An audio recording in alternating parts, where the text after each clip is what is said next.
That's from the new album, yeah? That is from the new album. It is indeed. What's the album called? It's called Bacchanalia. What's that mean then? Well, the Greek god of Bacchus is Yeah. like the god of wine and kind of celebration, and Bacchanalia would be the big celebration that they had to this god. Yeah. It's like kind of letting loose. And Party. Hardy. That's what it is. That's what it it's is. like having a festival for god Yeah. of wine. That's Yeah. brilliant. We thought, yeah, that Yeah. sums up the Roving Crows. Yeah, exactly. A festival to the god of wine. Yeah. So the next album will be a festival to the god of cider, maybe? Who knows? It should be really from Herefordshire. Oh man. Let's go back to the beginning. Do you remember your first ever musical memory? My first ever musical memory was they were building a kitchen at the back of our house, and somebody shouted at me, "Your favourite song is on," and it was "Where's Your Mama Gone? Oh, yeah. Where's Your Mama Gone?" That was my favorite. That was my first ever musical. I'm trying to think what it is now. Chirp, Cheap, chirp, chirp, cheap, chirp, chirp, cheap, cheap, chirp. That was it. I'm sure we got that on the system we're playing through. What about you, Caitlin? Oh God, I don't know. No. I mean, I've been playing. It would be from a traditional, very traditional. Yeah. My background is completely trad, Yeah. and so I was playing like traditional Irish tunes on the fiddle since I was about 5. Yeah. And so, I mean, it's endless. There's thousands. It just was always traditional songs and stuff. So. Were you both born in Ireland? I was born in Ireland. I was born in Cheltenham. Right. And my parents are from Donegal. Yeah. With the Irish connection, Yeah. Do you remember your first ever gig?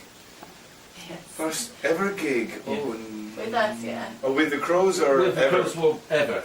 Ever. Yeah. First ever gig ever was when I was about 13, Yeah. and I used to play the guitar just a little bit, and it was my sister-in-law. My brother couldn't do a gig. Yeah. He had to do something else, and he couldn't go to the gig, and she said, "Will you come along?" And I was like, "No." She said, no, come, get in the car. So I went, and I played guitar while she sang and played keyboards, and that was my first ever gig. Yeah. When I was 13. And that hooked you? No, it scared the life out of me. I never went back near the stage till I was about 18. Yeah. And then I said, Yeah. okay, now I get it. Yeah. Yeah. Yeah. What about you? My first ever gig was where I met Paul. Yeah. I'd never had any intention of being in a band at all. It was never something I wanted to do. Yeah. I was quite happy, thank you. And my friends asked me to stand in. They had an emergency. They just did trad, and they had an emergency. They were doing quite a big festival in Chagford, Chagstock, and they were playing there, and their fiddle player couldn't make it, so they kind of said, "Would I do it?" I said no, and then they kept asking. My mum was like, "Yeah, go and do it." Yeah. So I went, and we played on the same stage as Paul's old band, and we realised that we only lived a few miles from each other, and that's kind of how the career started, because you went to start doing original material. The band I was in did covers, Yes. did, Irish covers, all the famous covers, and that was fine, but I wanted to do original stuff, as you just heard, I write all original songs. And they were kind of interested in doing that. I said, "Well, that's okay, guys. And I'm going to do it." When we started, we did do covers to start. We did some, kind of feet on the ground and kind of an understanding of the music scene. Yeah. And then, as But we always did at least. Like we started off our first gig, and there was at least one. There was one. We sneak one in. We sneak one in every now and Like again. when you see that now, 5 years down the line, and it's all original take and tunes. It's brilliant. It's great. That's what we always wanted, didn't we? Yeah. What we were building up. That's what we were always working towards. But we need to kind of get the fan base to get the scene, get in our heads, and kind of learn the industry, because neither of us had ever done it before, really. Well, we always learning. we didn't just want to just make good music. We want to entertain a crowd, and you have to learn that by playing live. Yeah. It's In the all only way you're sorts going of to learn. venues. You can read all the books you want, but unless you get out in front of people and do it, and learn what they want and what they want to hear. Yeah. I mean, even when we first started, we were gigging that we just went out there and got gigs, so we've always gigged from the very beginning, like 3-4 times a week. And I mean, when we started, it was like the smallest venues, tiny places. Some of them were really rough, some of them were lovely. Oh yeah. And then some of them were lots very of scary. stories. What's the worst one you've done? I don't think we commit to we the can't name. mention the name. Okay. We'd be sued. We played in a certain pub. Yeah. And there was literally, we had to do a 3-hour set. Yeah. We had to play, and it was a Sunday afternoon, and when we started playing, we were advertised as an Irish band at the time on a certain occasion. This guy waited till we started playing, then stood up and cursed us for being Irish and playing Irish music in this pub, in this country, kicked the bar, banged the door and walked out. Oh, great. Well, bear in mind they were all drinking black rat. They were all drinking black. So, and then we said we're never going to go back, and the guy said, look, just come back and do another gig. So we went back about 2 months later, and the very same thing happened. The same guy waited, and then I said to the guy, never again. You're okay, you know, it's... We'll come back for £2,000.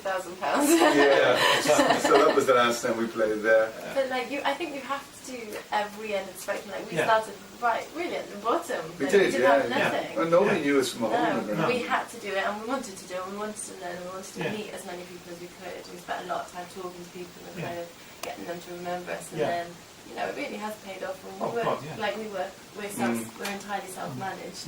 Myself and Paul kind of work at home every day, just pushing the band, getting gigs. Yeah, well, learning our trade basically, because your trade is not just being a musician. No, it's on the phone.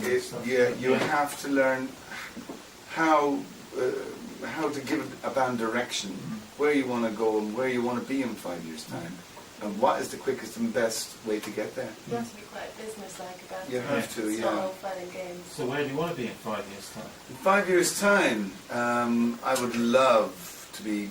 I would say the Albert Hall, but not the Albert Hall, because you can't stand up in the Albert Hall as far as I know. So no, we want people to stand up and jumping around. Exactly. So we want to be in probably the O2 Arena, where people can jump around. To go mad. Sold out.